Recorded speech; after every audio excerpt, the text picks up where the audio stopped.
Bonjour, une fois de plus, encore Maman Bouquet. J'espère que vous vous familiarisez déjà avec ma présence.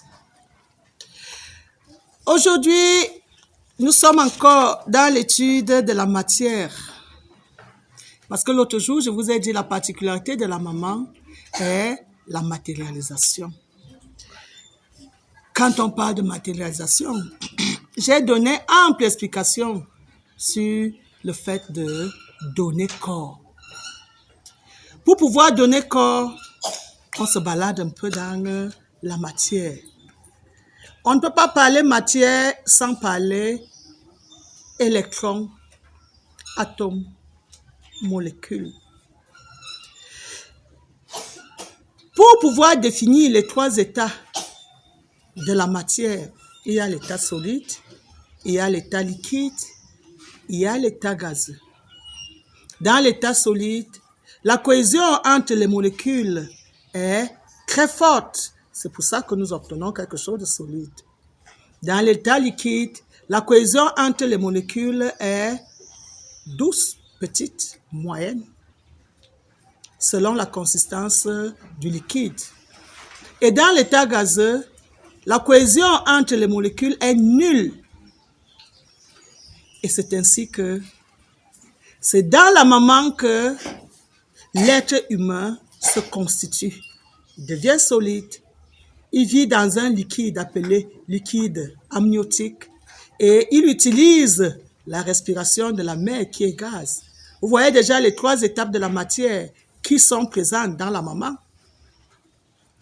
Et ces connaissances ont quelque chose d'intéressant parce que lorsque nous avons cette lumière dans notre tête, même notre comportement envers les êtres que nous fréquentons change. C'est ainsi que la vérité a des drôles de façons de revigorer, de guérir, de revivifier, de régénérer, de renouveler un être. Ça va même jusqu'à le restaurer et le rétablir dans des situations qui ne savaient plus qu'il était possible que ce soit encore fait. J'invite vous qui m'écoutez souvent à chercher vraiment la vérité.